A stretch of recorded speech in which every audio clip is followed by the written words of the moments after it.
Hello students, let us start chapter number 3 acids and bases, यानी अम्ल और क्षारक। तो इसमें थोड़ी सी पहचान होती है।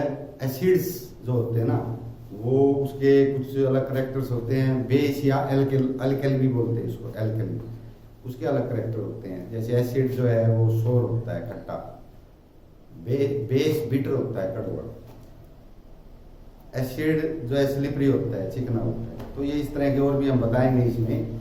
तो एसिड और बेस जो है, मैंने सिंबल्स वाली जो लिस्ट थी उसमें बताया था, नीचे 3 एसिड और 3 बेस मेन दिए थे। HCl hydrochloric acid, H2SO4 sulphuric acid और HNO3 नाइट्रिक एसिड। इसी प्रकार CaOH2 कैल्शियम हाइड्रोक्साइड, ये भी बेस है। NaOH sodium hydroxide, KOH potassium hydroxide.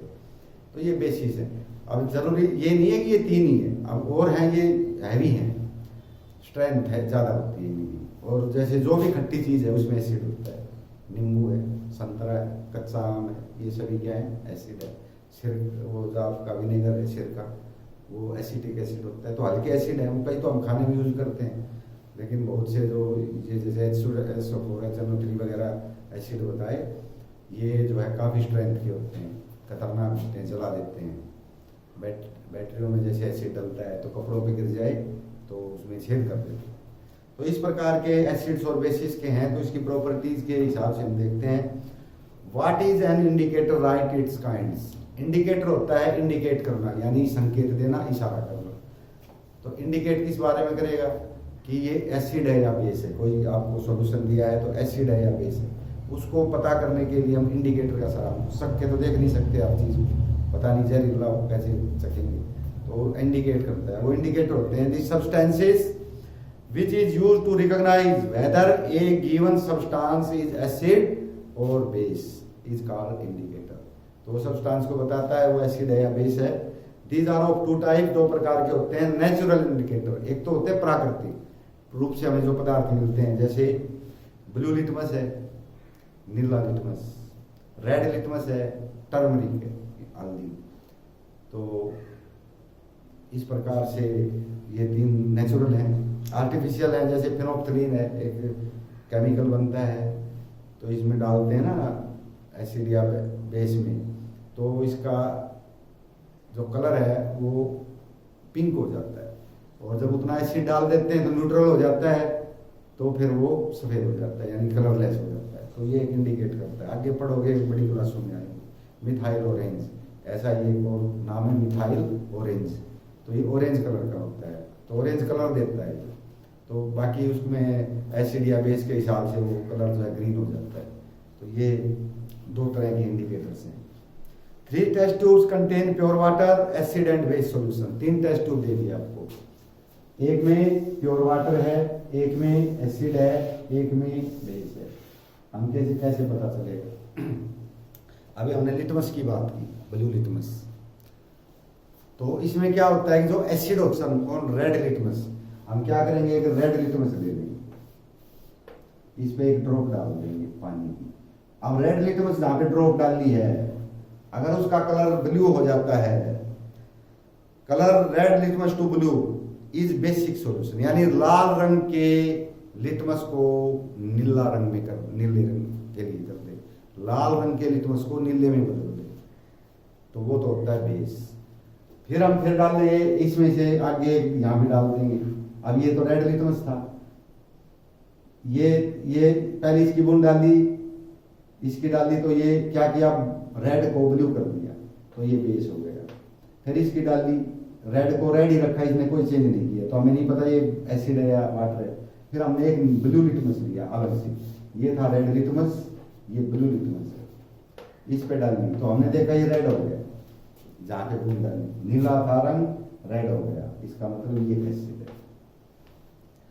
और जब इसकी बूंद चाहे इस पे डाल लो चाहे इस पे डाल लो, ब्लू का ब्लू रहेगा, रेड का रेड, इसमें कोई चेंज नहीं आएगा, तो ये वाटर है। तो 3 प्रकार की टेस्ट ट्यूब्स हैं। ये है कि भाई अगर हम रेड से ब्लू हो जाए, बेसिक है, which changes colour of blue litmus to red, is acidic है। अब ब्लू कलर के लिटमस को रेड में बदल दे तो एसिडिक है। तो blue to red acidic, red to blue basic, और नो चेंज न्यूट्रल, वो वाटर होता है। What are olfactory indicators? अब ऑल फैक्टरी इंडिकेटर्स क्या होते हैं? Some indicators changes the odour of the solution. कुछ जो हम डालते हैं ना इंडिकेटर्स का सॉल्यूशन, तो ऑर्डर को चेंज कर देते हैं, यानी स्मेल चेंज हो जाती है। पहले कुछ स्मेल आ रही थी, वो डालने के बाद स्मेल चेंज हो जाती है। इनको कहते हैं हम olfactory indicators. These are जैसे वेनिला या ओनियन, प्याज वगैरह होती है, तो इस प्रकार के होते हैं। What is neutralisation reaction? अब न्यूट्रलाइजेशन क्या होती है? तो मैंने आपको बताया था कि दो तरह के सॉल्यूशन हो गए, एसिडिक सॉल्यूशन और एल्कलाइन सॉल्यूशन या बेसिक सॉल्यूशन। तो दो तरह के सॉल्यूशन हो गए। अब उसमें एसिड के अलग कैरेक्टर होते हैं, जैसे खट्टा बने बताया या चिकना बताया, स्लिपरी। बेस का जो होता है वो क्या होता है? कड़वा होता है बेस। तो खट्टे में और कड़वे में फर्क होता है। खारा भी होता है। देखो ये तीन चीजें हो गई, खड़वा, बीटर, खट्टा, शोर, ठीक है, और खारा, साल्टी। तो साल्ट मिलाएंगे तो खारा बनेगा, जैसे नमक डालते हैं। अगर हम नींबू करेंगे वो खट्टा होता है, और कोई बेस लेंगे वो बीटर होता है। तो जहरीले होते हैं बेस, तो वो बीटर इसको बोलते हैं कड़वा। कड़वापन, जैसे हम कच्ची ककड़ी या खाते हैं ना, तो कई बार वो कड़वी निकलती है, घिया भी कड़वी निकलती है, तो वो कड़वापन आ जाता है, वो खारा या खट्टा नहीं होता। तो न्यूट्रलाइजेशन रिएक्शन क्या होती है कि अगर हम एसिड को बेस के साथ रिएक्ट कराएं, ये एसिड है HCl, ये इसको हमने बेस के साथ कर दिया NaOH, ये सोडियम हाइड्रोक्साइड बेस है, ये एसिड है। तो रिएक्शन करने पर क्या बनेगा? NaCl साल्ट बन जाएगा प्लस H2 पानी। ये साल्ट है, नमक, और ये पानी। तो ये न्यूट्रल हो जाता है। एसिड को और बेस को अगर हम बराबर मात्रा में मिलाएं, इक्वल क्वांटिटीज में, एसिड बेस को इक्वल क्वांटिटीज में, तो उसका क्या है कि वो ना वो एसिड रहता ना बेस है, वो न्यूट्रल हो जाता है। ना उसमें एसिड के करेक्टर है ना बेस के, न्यूट्रल है, यानी उसमें नमक बनेगा, खारा हो जाएगा वो, और उसमें वाटर बनेगा। अब ये वो स्टेट बता दिया एक्वस, जो क्योंकि पानी में घुले हुए हैं सारे एक्वस हैं, ये सॉलिड नहीं है, ये पानी में घुला हुआ है, एक्वस है, ये भी एक्वस है। NaCl सॉलिड है और H2O लिक्विड है। H2O प्योर वाटर है, इसमें कुछ नहीं घुला हुआ, तो ये लिक्विड है। Right reactions of the following with acids. अब एसिड के साथ कुछ रिएक्शन लिखनी है आपने।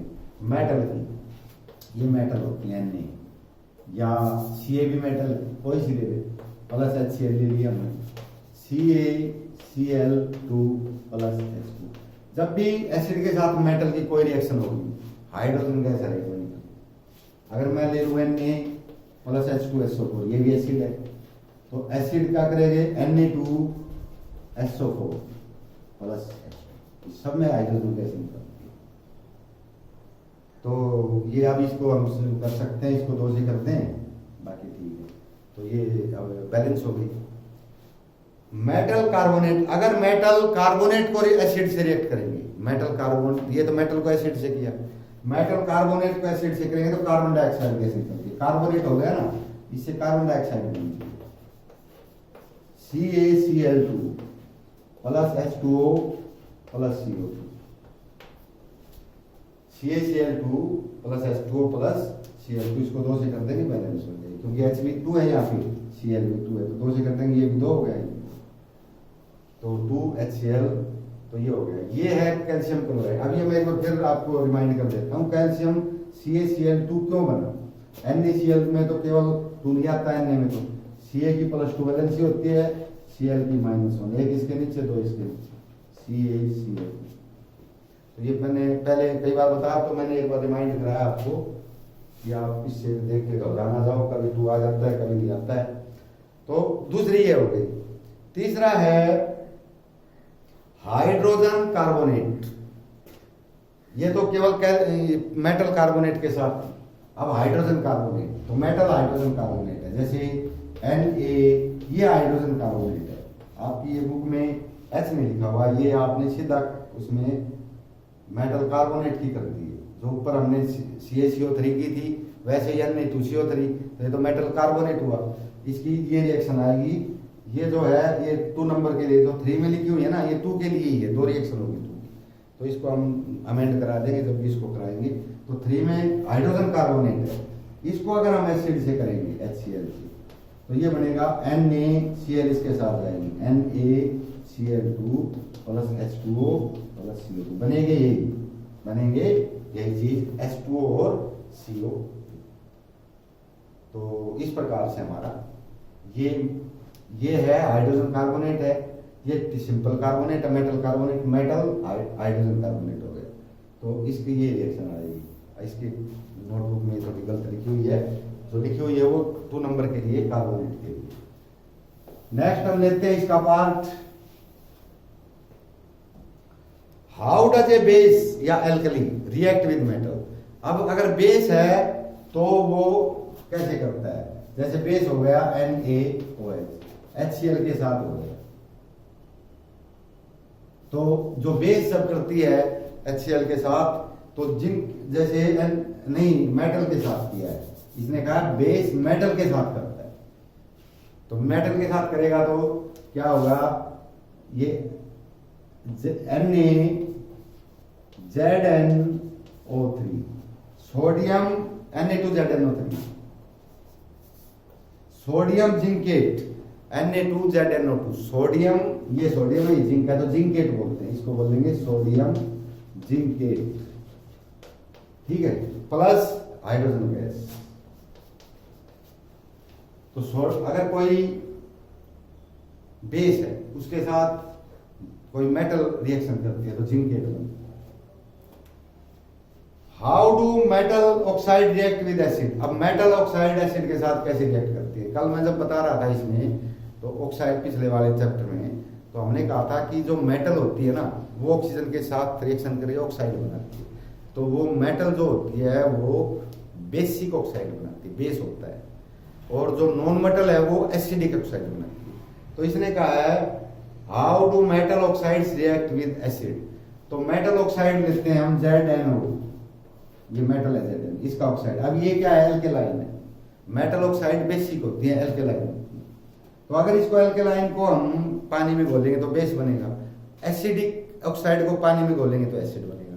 तो ये बेस हो गया, ये एसिड हो गया, कोई सा ले लिया हमने, तो ये मेटल ऑक्साइड है, इससे बेस बनता है। इसका मतलब बेस पानी में ही घोलेंगे इसको, base plus acid, neutralisation reaction जो हमने शुरू में बताई थी इस चैप्टर की। तो ये न्यूट्रलाइजेशन रिएक्शन है, इसमें ये साल्ट और वाटर बनता है ZnCl2 प्लस H2, ऐसे बनेगा। तो ये अब इसको हम 2 से कर देंगे तो बराबर हो जाएगा। Why should curd and sour substances not kept in brass and copper vessels? हम लस्सी या अचार को, खट्टे चीजों को, या कोई जूस है, खट्टे ही होते हैं क्योंकि फलों वाली चीज, कच्चे फल है तो खट्टा बना ही जाता है उसमें। तो उनको ना तो पित्तल में डाल सकते ना तांबे के बर्तन में डाल, क्योंकि जो कॉपर है या ब्रास, ब्रास क्या है, कलोय है, कॉपर मिला हुआ होता है इसमें ब्रास के अंदर, तो कॉपर ही हो गया ब्रास भी, और प्योर कॉपर है, कॉपर है ही। तो ये क्या है, मेटल है। और जो सोर सब्सटेंस है जैसे लस्सी है या दही है या अचार है, वो खट्टे होते हैं, खट्टे माने एसिड है। तो एसिड मेटल रिएक्शन कर जाएंगे, हाइड्रोजन गैस निकल जाएगी, मेटल का साल्ट बन जाएगा। अब वो जो हाइड्रोजन गैस निकलती है, साल्ट बनता है, उससे क्या होता है कि दही या लस्सी उसके संपर्क में जाके उससे रिएक्शन करते हैं, तो वो जो आपका पदार्थ है, लस्सी है चाहे कुछ भी, वो कड़वा हो जाता है, बिटर हो जाता है। तो हर एक उसको जो रिएक्शन करेगा तो उसके कण भी खींच लेगा, तो तांबे की जो परत है वो भी हल्की पड़ जाएगी, कमजोर पड़ जाएगी। तो उसको हम क्या बोलते हैं कि भाई वो कमजोर हो जाएगी, इसलिए हम चीजों को नहीं रखते। Sour substances are acidic in nature, copper and brass and alloy of copper. Brass क्या है, अलाय ऑफ कॉपर, मिश्र धातु है, जब 2-3 धातुओं को मिलाते हैं ना तो अलाय बनता है। React with acid to form hydrogen gas, so food material get bitter in taste and become poisonous. तो बिटर हो जाती है और पॉइजनस हो जाती है। Also the vessel gets corroded, और वो कोरोशन भी हो जाता है, यानी उसका परत बन जाती है। तो तांबे के में या पित्तल में आमतौर पर हरे रंग की या नीले रंग की परत बनती है, तो उसको खतरनाक होता है। Which gas is hold in reaction of metal and acid. तो मेटल और एसिड पहले आ चुका है, हाइड्रोजन गैस निकलती है मेटल में और एसिड में करते हैं। तो ये हम पहले कर चुके हैं। 10th, any metal compound a when react with dilute hydrochloric acid to produce effervescence. Effervescence का मतलब है झाग उठते हैं, जैसे गैस निकलेगी तो झाग से उठते हैं, गैस निकलने लगती है, उस झाग को एफरवेसेंस बोलते हैं। The gas evolve extinguishes burning candle, जो गैस निकली वो जलती हुई मोमबत्ती के पास ले जाएंगे तो बुझ जाएगी मोमबत्ती। Right balance equation if one of the product is calcium chloride. तो अगर एक कैल्शियम क्लोराइड प्रोडक्ट जो प्रोडक्ट बना है वो, तो आपने रिएक्शन लिखनी है, तो रिएक्शन हो जाएगी calcium carbonate plus HCl, calcium chloride plus H2O plus CO2। तो ये रिएक्शन में जो CO2 गैस है ना, कार्बन डाइऑक्साइड गैस, ये जब हम रिएक्शन करेंगे तो ये बुलबुले के रूप में ऊपर उठते हैं, बबल्स बनेंगे। तो बबल्स बनेंगे तो एफरवेंस, वो बबल्स इकट्ठे हो जाएंगे, एफरवेसेंस यानी चट चट की आवाज भी आती है साथ साथ, तो एफरवेसेंस हो जाएंगी। और ये गैस जब हम किसी बर्निंग चीज के ऊपर ले जाएंगे तो उसको बुझा, कार्बन डाइऑक्साइड गैस हमेशा जलती हुई चीज को बुझाती है, कार्बन डाइऑक्साइड में उसको जलने की सहायता नहीं करती। तो only oxygen help in burning, no there is no combustion without oxygen. Oxygen के बिना कोई कंबशन नहीं होता, दहन नहीं होता, आग नहीं होती। ऑक्सीजन को हटाने के लिए हम कार्बन डाइऑक्साइड छिड़कते हैं तो आग नहीं चलती।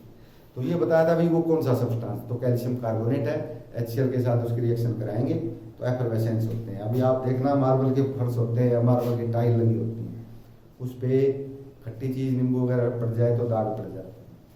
अगर उसमें स्ट्रॉन्ग एसिड डाल दिया आपने तो बूंद जहाँ पे गिरेगी वहाँ पे बुलबुले उठते हैं, वो एफरवेसेंस होते हैं और गैस निकलती है। कैल्शियम कार्बोनेट यही तो होता है, जैसे आपने जो पत्थर लगाया हुआ है फर्श के ऊपर, कैल्शियम कार्बोनेट ही संगमरमर जिसको बोलते हैं। How non metal oxide react with base. अब नॉन मेटल ऑक्साइड, देखो मेटल ऑक्साइड तो बेस बनाती है, नॉन मेटल ऑक्साइड एसिड बनाएगी, तो एसिड और बेस की रिएक्शन क्या होगी, न्यूट्रलाइजेशन रिएक्शन। तो हमने ये ले लिया, ये मेटल ऑक्साइड है NCaOH2, तो मेटल ऑक्साइड क्या बनाती है, बेस बनाती है। Non metal oxides are acidic in nature, जो नॉन मेटल ऑक्साइड है वो एसिडिक होती है। When an acid and a base react, और जब एसिड और बेस रिएक्ट करेंगे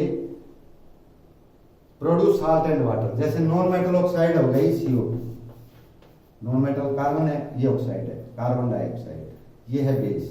तो कार्बन डाइऑक्साइड को पानी में घोलेंगे तो एसिड बनेगा, acid plus base neutralization reaction, तो ये बन जाएगा CaCO3 calcium carbonate plus H2O पानी, तो कैल्शियम कार्बोनेट और पानी बन गया।